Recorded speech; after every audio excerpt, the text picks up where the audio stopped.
Look, I have a tall phlox blooming. It surprised me. I was hoping I didn't lose this one when we moved everything. I'm so excited. Isn't it lovely? This is a Phlox paniculata Miss Mary. Miss Mary, it's so lovely. I was afraid I had lost it, so I'm so happy it is here. As I've said quite a few times in recent videos, we totally redid the beds, and this one got moved to a completely new place. Same bed. It used to be way over there, and we built this extra space between here and the fence for water to flow, and it was in that space, and we moved it, and I wasn't even sure what it was, and I was hoping that's what it was, and here it is blooming. On top of that, it did not bloom last year in 2023 because we had floss bugs. I'll talk about them later when I'm reading my notes. And it totally decimated it. So I didn't even know if it was going to come back very well this year. I have my tried and true phlox, which we'll look at. It's not quite totally blooming yet. That I got back in the 1990s. And it is so tall. And ever since I realized there's quote unquote tall phlox that's not as tall, I've been trying to plant some varieties. And this one is a shorter tall phlox. I love the color of it, and it gets to be about 18 to 22 inches high, which is just perfect. I'm trying to keep shorter things in my garden because they're easier to manage. Look, I framed it up for a photo. And I've seen some of those phlox bugs, and I've been combating them all year, spraying them. This is one of the purple one, I believe. And I'm hoping to see it bloom soon. I tried to plant them next to each other, but I wasn't sure if I was getting it or not, and I think I did. I'm trying to look at it to see how many petals it has. 1, 2, 3, 4, 5. 1, 2, 3, 4, 5. Looks like it has 5 petals, but it's a panicle. So here's the leaves that kind of go around. Well, there's 2 and then 2 opposite each other going up. And then I think this is called a panicle, where you have the individual flowers at the top. This one, yep, 2, and then 2, and then 2. Then here is one of the original phlox, and it's just beginning to bloom. And I've had this since the 1990s. Oh, look at the bee just hanging out in there. Can you see him? It's just sitting there. But I've had this since the 1990s, and I've absolutely loved it. It's this pale purple. I got it from a friend who just grabbed me a bunch from her garden, and I have divided it and put it all over my garden. But as I said, it gets too tall. This one is in this raised bed, and it's not as tall. Where do you see the other one? Here's what they look like before they bloom. Aren't they funny? And here's the other one I have in my yard. You can see it's directly in the ground, and everything that grows back here grows extra big. I don't know. I think it's just been fertilized really well over the years, but you can see how tall it is. I should get it out and measure it. It's not blooming yet, but it's doing this. It's kind of early morning hours, but I'm wanting to do this when it's cooler outside.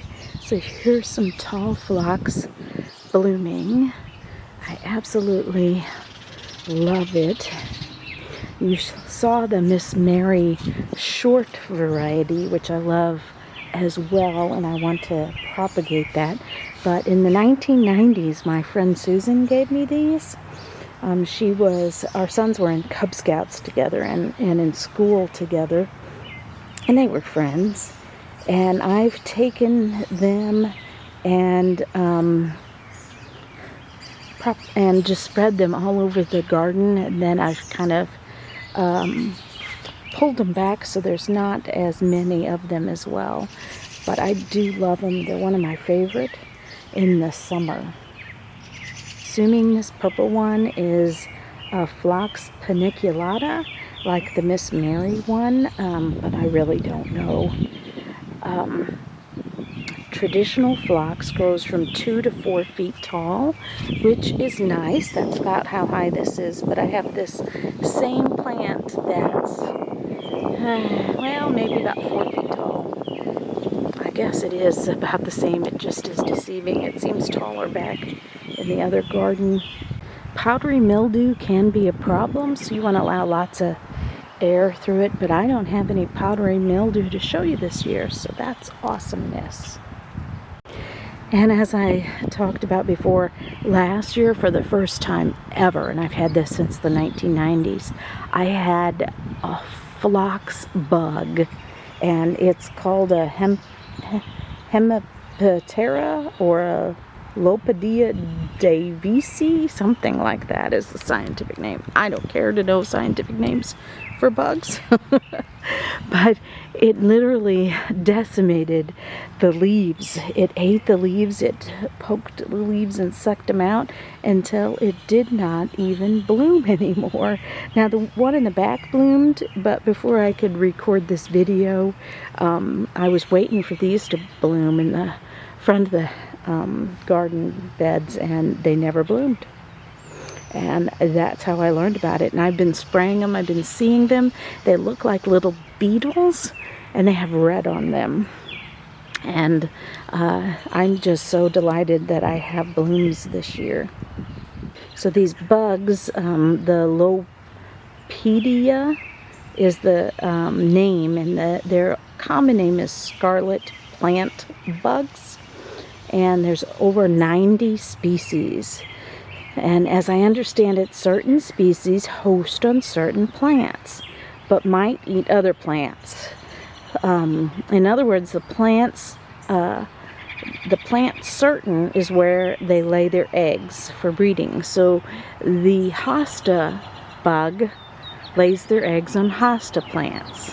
They may go and eat other plants, but they use this as their host for making their families.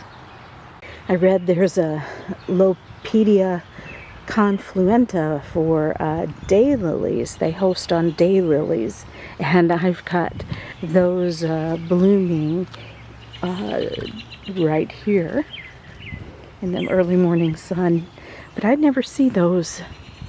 There's also a 2-spotted spider mite. I'm not even going to try to say the name of it. That will destroy the tall phlox. So it could be that we had those as well, but I really think it's the other bug.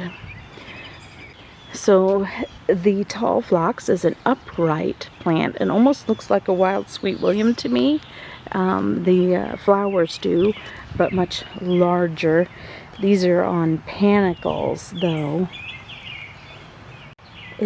The flowers are fragrant, and you know, I've never smelt them all these years, and I just smelt it, and they are kind of like a lilac kind of smell.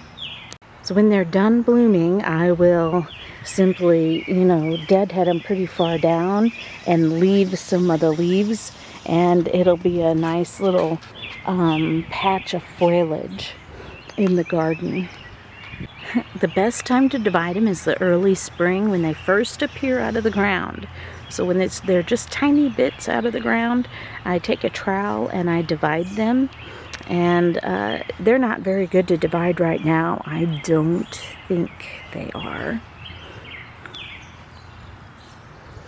Here's a peacock cherry red one that I recorded last year.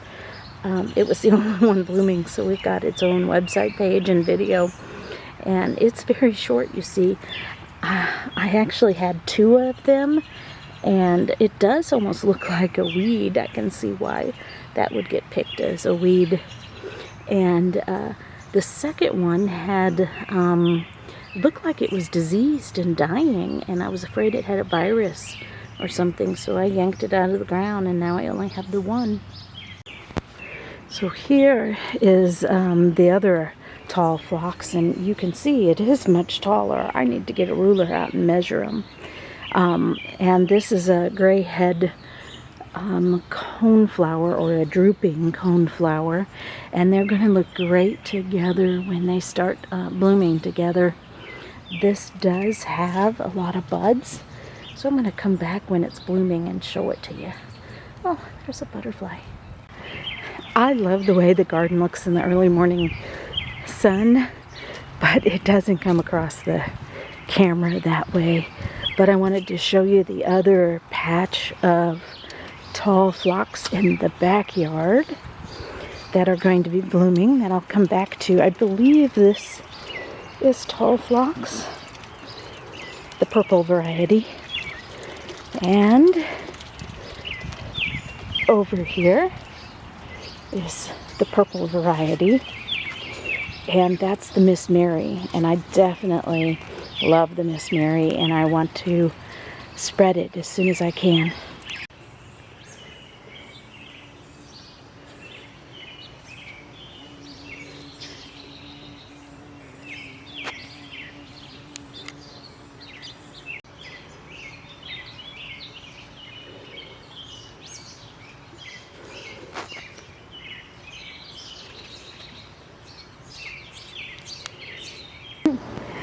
I'm in love with this tall phlox that's blooming.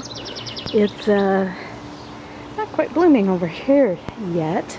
There is the Miss Mary, but this is original purple. I guess it gets more shade here, but this just looks fabulous. I love it. I love it with the golden yarrow. It's such a nice contrast.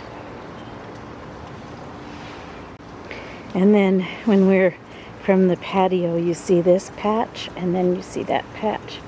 And I'm thinking I need another patch. We have one back here we're gonna go look at.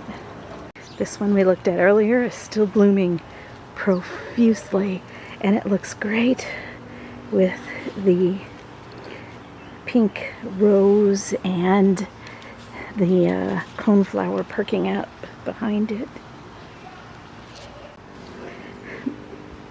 This all back here is what we call the back 40. Absolutely love it. Peeking through with the purple and the gold. It's definitely hot out here today.